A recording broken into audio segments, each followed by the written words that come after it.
The Egyptian desert wind whipped against my face, hot and fierce. Sand crunched under my boots, a symphony of time whispering secrets of pharaohs and lost civilizations.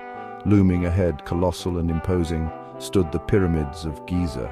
These weren't just piles of rock, they were echoes of a glorious past, a testament to human ingenuity that defied the relentless march of time. We were here, our team, armed with the latest tech and a 100-hour deadline, ready to delve into the heart of these enigmas.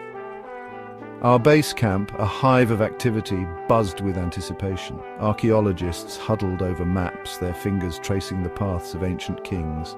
Technicians prepped our gear, the hum of drones, a modern counterpoint to the desert's silence. The air crackled with a palpable energy, a blend of scientific curiosity and unrestrained adventure. We were about to step into a world untouched by time, a world of mystery and wonder. I could almost taste the thrill of the unknown. The pyramids called to us, their shadows stretching long and inviting under the desert sun. Our adventure, our own modern-day Indiana Jones escapade, was about to begin. This wasn't just about uncovering history, it was about experiencing it, feeling the weight of millennia on our shoulders. We were about to embark on a journey that promised to be equal parts awe-inspiring and terrifying. The clock was ticking.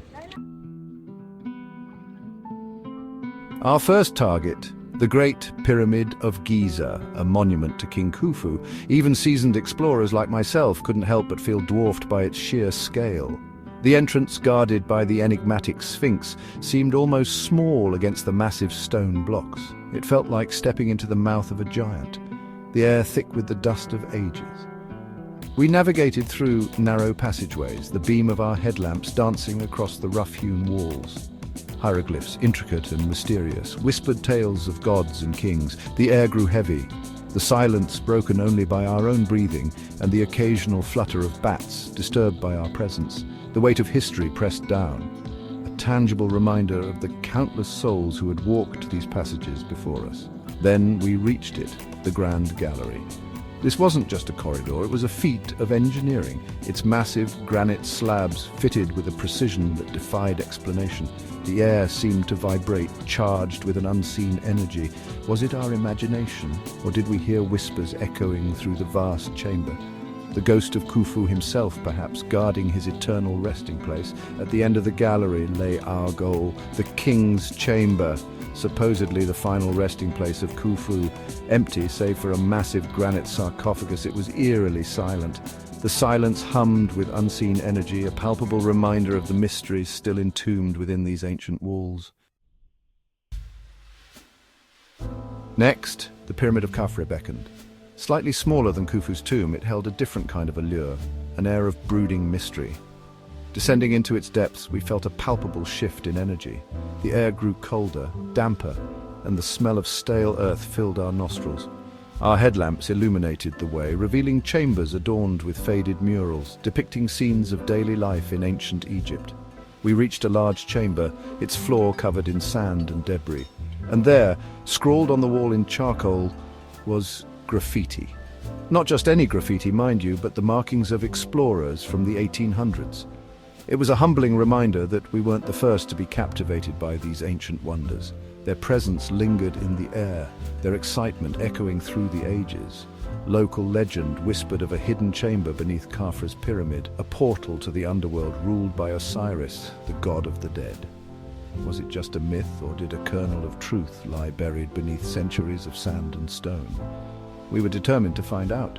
Our modern equipment, from ground-penetrating radar to thermal imaging, would hopefully reveal what secrets this pyramid held tight. The thought sent shivers down my spine. We were treading on hallowed ground, a place where the veil between the living and the dead felt remarkably thin. Section 4, the Osiris Enigma. Our search for the Osiris shaft led us to a narrow, claustrophobia-inducing tunnel at the base of the Giza Plateau. The air hung heavy with the weight of millennia, the only sound the crunch of our boots on the dusty floor. Each step felt like a journey deeper into the heart of the earth, a descent into the realm of myth and legend.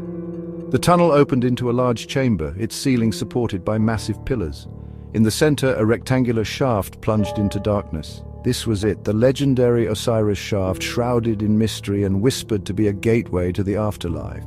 A shiver ran down my spine.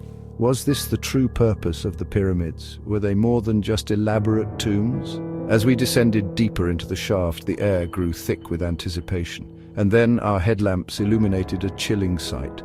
A human skull rested on a ledge, its empty sockets staring back at us through the darkness. It was a stark reminder of the passage of time, of the countless lives that had come and gone since these pyramids were built.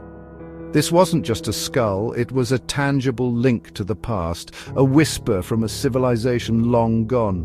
We carefully documented the find, treating it with the respect it deserved. Every stone, every artifact whispered tales of a glorious past, and it was our duty to listen.